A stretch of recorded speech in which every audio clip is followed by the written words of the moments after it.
तो अगर आपको ट्राइबल चीफ किसी काम को करने से मना करे लेकिन तब भी आप टांग अड़ा के उसमें फेल हो जाओ तो सोच लो भाई आपका रोमन रेंस क्या हाल कर सकते हैं। So hello everyone, welcome back to new video. WWE का जो आज होने वाला फ्राइडे नाइट स्मैकडाउन का शो के एडिशन था वो भी हो चुका है फाइनली एंड। और जो मैंने कहावत शुरुआत में बताई है ना, वो जे उसो का हाल है। जे उसो को एक काम से रोका गया लेकिन तब भी भाई रोमन रेंस के वो अगेंस्ट गए उस काम को करने के लिए और वो एंडिंग में लोगन पॉल के खिलाफ हो गए फेल। तो क्या कुछ हुआ आज की स्मैकडाउन की पूरे शो के अंदर, उसके बारे में तो बात करेंगे। आज अंकल हाउडी की फाइनली हमें अपीयरेंस दिखाई दिए तो वो क्या कुछ हुआ, ऊपर से हमारे ब्लड लाइन और जो सामने ब्रॉलिंग ब्रूट से ये भी आते हुए नजर है, जहां पर शेमस की हाथ पैर की ऐसी तैसी हो गई। तो क्या कुछ हुआ स्मैकडाउन के शो में पूरी डिटेल में करेंगे discuss. So without wasting any time let's begin this video. अब देखो होता है कि जो शो की ओपनिंग है हमें सोलो सिकोवा करते हुए नजर आते हैं। शो की ओपनिंग के अंदर सोलो का मैच होना था और वो आमना सामना करते हैं हमारे सेल्टिक वॉरियर शेमस का, उनके साथ में ब्रॉलिंग ब्रूट्स होती है और इस तरफ हमारी पूरी ब्लड लाइन होती है जहां पर Jimmy Jey Uso and Sami Zayn होते हैं। अब भाई जो मैच हो काफी कमाल का जाता है। ऑफ कोर्स जब दोनों आमने सामने आते हैं एक काफी फिजिकल एक्शन होना था। काफी बार हम लोग ये देखते हैं जो सैमी ज़ेन है, वो सैमी ज़ेन कह रहा हूं सॉरी,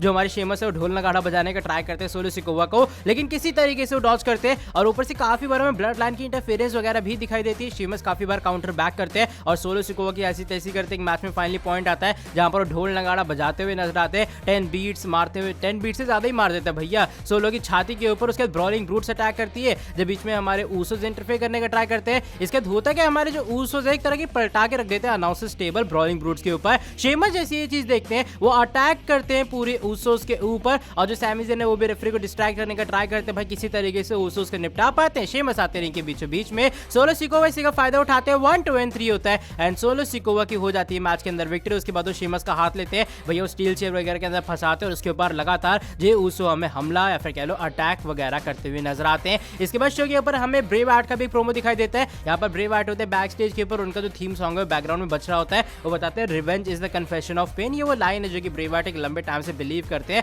और हाँ अभी भी उनका इस चीज के ऊपर विश्वास है। ऐसी बात नहीं उनकी जिंदगी के अंदर दिक्कतें या फिर प्रॉब्लम्स नहीं आती, इश्यूज नहीं आते हैं, उनकी जिंदगी में ऐसा प्रॉब्लम रहती है, इशू रहते हैं और काफी बार उन्होंने देखा भी कि उन्हें लोग छोड़ के जाने लगे हैं। लेकिन अब जो ब्रेव आर्ट है पहले के मुकाबले काफी डिफरेंट हो चुका है और अभी भी इस लाइन के ऊपर वो बिलीव करते हैं कि revenge is the confession of pain. और आज जो हमारे ब्रेव आर्ट है इस बात को पूरे तरीके से कन्फेस करते हैं कि हाँ पुरानी चीजों का उनके ऊपर ज्यादा कुछ ख्याल होने नहीं वाला और चीजों को करने का जो कॉन्सिक्वेंसेस वो ज्यादा सोचने नहीं वाले हैं। और ब्रेव आर्ट ये भी कहते हैं अब उन पे असर इसलिए भी नहीं होगा क्योंकि अब वो बस एक सर्वेंट बन चुके हैं। अब वो किसी के कहने पे चलेंगे और किसी सर्वेंट को किसी भी चीज की परवाह नहीं होनी चाहिए। और कुछ इस तरीके से जो ब्रेव आर्ट है आज एक अच्छा खासा प्रोमो सेगमेंट एंड करते हैं बैक स्टेज के ऊपर। इसके बाद अगर बैक स्टेज की बात चली रही है हमें एक और बैक स्टेज सेगमेंट दिखाई देता है जो कि ब्लड लाइन के बीच में होता है और यहाँ जो ब्लड लाइन है होती है बैक स्टेज के ऊपर आराम से भैया सेलिब्रेशन चलती है। सैमी ज़ेन बताते हैं देखो हमने इसकी कुटाई तो कर डाली ब्रॉलिंग ब्रूट्स वगैरह की, लेकिन ब्लड लाइन यानी कि रोमन का मैसेज आया है कि हमें किसी भी तरीके से लोगन पॉल वाली चीज के अंदर इंटरफेयर नहीं करना है। पहले जे उसो काफी हंसते हैं लेकिन भैया उनका गर्म दिमाग फिर वहां से जाते हुए नजर आते हैं, कहते हैं जो होगा देखा जाएगा, मैं यहाँ पर अटैक करूंगा उस पर।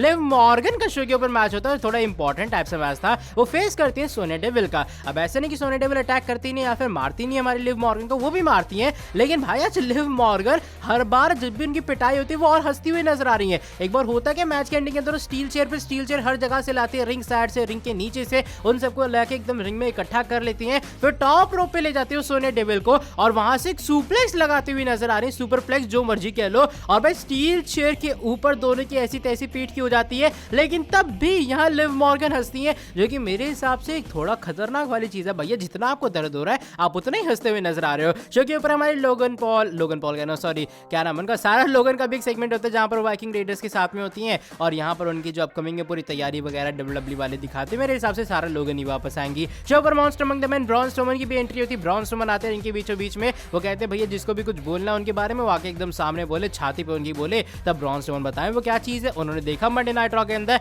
एमवीपी अपना मुंह ज्यादा चलाता हुआ नजर आ रहा था, इसलिए आज वो एमवीपी एंड ओमास दोनों को यहाँ पे कॉल आउट करना चाहेंगे। फिर वहां से एमवीपी की एंट्री होती हुई नजर आती है। एमवीपी आते बताते भैया ठीक है, वो आते हैं इनके बीचों बीच में। यहाँ जो ब्रॉन स्ट्रोमन है एक चैलेंज ले डाउन करते हुए नजर आ रहे हैं इस बार और ये चैलेंज होने वाला क्राउन जूल के लिए, क्यों ना वहां पर ओमास और ब्रॉन स्ट्रोमन का आमना सामना हो जाए। एमवीपी चीज को कह रहा हूँ, चैलेंज को जो मर्जी कह लो, वो एक्सेप्ट करते हुए नजर आ रहे हैं और ब्रॉन स्ट्रोमन कहते हैं क्यों ना आज ही मैच हो जाए या फिर आज एक फेस टू फेस हो जाए। फिर वहां से एमवीपी कहते हैं भैया मैंने कौन सा कहा क्या जो ओमास नहीं आया। वहां से ओमास की एंट्री हो जाती है, ओमास आते हैं इनके बीचों बीच में और भाई ओमास की ऑफकोर्स स्ट्रोमन से हल्की सी हाइट लंबी चौड़ी होती है, इन दोनों के बीच में कॉन्फ्रंटेशन होती है और आखिरी में जो ओमास अचानक से धक्का देते हुए नजर आते हैं ब्रॉन स्ट्रोमन को और ब्रॉन स्ट्रोमन लुढ़क जाते हैं सीधा रिंग के बाहर। और उसके बाद जाके ओमास हंसते भैया रिंग के नीचे खड़े होके और ब्रॉन स्ट्रोमन भी रिंग साइड के ऊपर खड़े होते एंड देखते भाई किस तरीके से इन दोनों के बीच में मैच जाता है शो के ऊपर। ब्रॉन स्ट्रोमन के बाद ड्रू मैकिंटायर का एक बैकस्टेज सेगमेंट होता है। मैकिंटायर यहाँ पर बताते हैं भाई उनका और केरन क्रॉस का आमना सामना होगा एक स्टील के मैच के लिए, वो चैलेंज करते हैं क्राउन ज्वेल के लिए।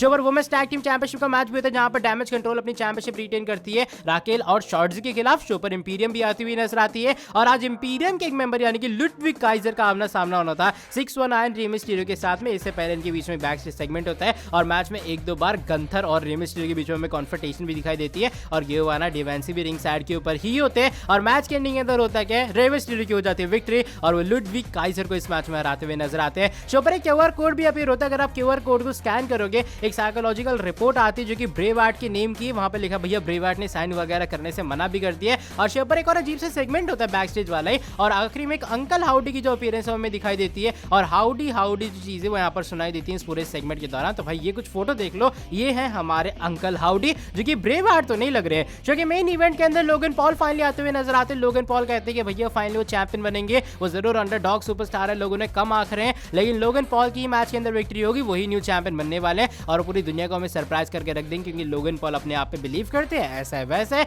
अचानक से पीछे से जे ऊसो रोमन रेंस के मना करने के बाद भी लोगन पॉल के ऊपर अटैक करते हुए नजर आ रहे हैं। लगातार भैया जे ऊसो की तरफ से वार पे वार हो जाता है, लात घूसे सारी चीजें वो चला देते हैं, टर्न बकल पे जाके फेंकते हैं पहले वो लोगन पॉल को, फिर लोगन पॉल को एक और सुपर किक लगाते हुए नजर आ रहे हैं और लोगन पॉल का रिएक्शन तो अलग लेवल का, उन्हें भैया होश ही नहीं वो कौन सी दुनिया में वो कहां पे। लोगन पॉल अजीब सा फेस रिएक्शन देते हुए नजर आ रहे हैं, फिर साइड के ऊपर अपना बप वगैरह भी मारते, बम्प या कह लो अरे जो भी कह लो, मारते हुए नजर आ रहे जे ऊसो। लेकिन उसके बाद सैमी ज़ेन वहां से आ जाते हैं। सैमी ज़ेन कहते हैं भैया मना किया था ना रोमन ने कि पंगे नहीं लेना, ऐसा भाई जे ऊसो अब तू चल मेरे साथ में। जे ऊसो पहले दिखाते कि जैसे वो बाहर चलने जा रहे हैं, लेकिन उसके बाद फिर से जाते वो लोगन पॉल के ऊपर अटैक करने के लिए। लोगन पॉल इस बार डॉज करते हैं और एक नॉकआउट पंच टाइप सा मार देते हैं जे ऊसो के चेहरे के ऊपर और फिर वो सैमी ज़ेन को देख के हंसते हैं और कहते हैं भैया यही वो लकी शॉट है जो कि उन्हें जिता सकता है अनडिस्प्यूटेड चैंपियनशिप भी। तो भाई देखो आने वाले टाइम में क्या होता है, लेकिन कुछ इस तरीके से होता है स्मैकडाउन का शो एंड की रोमन रेंस की परमिशन के खिलाफ गए जे ऊसो। अब अगले हफ्ते रोमन की अपीयरेंस अनाउंस हो चुकी है, तो वहां पर क्या होने वाला है ये चीजें बहुत ज्यादा इंटरेस्टिंग रहेंगी। एंड ये था पूरा आज का स्मैकडाउन का प्रीव्यू। अगर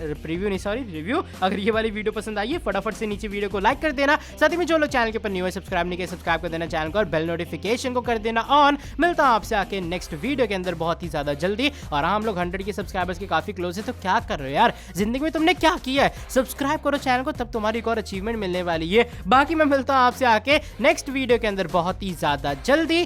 till then bye bye, take care.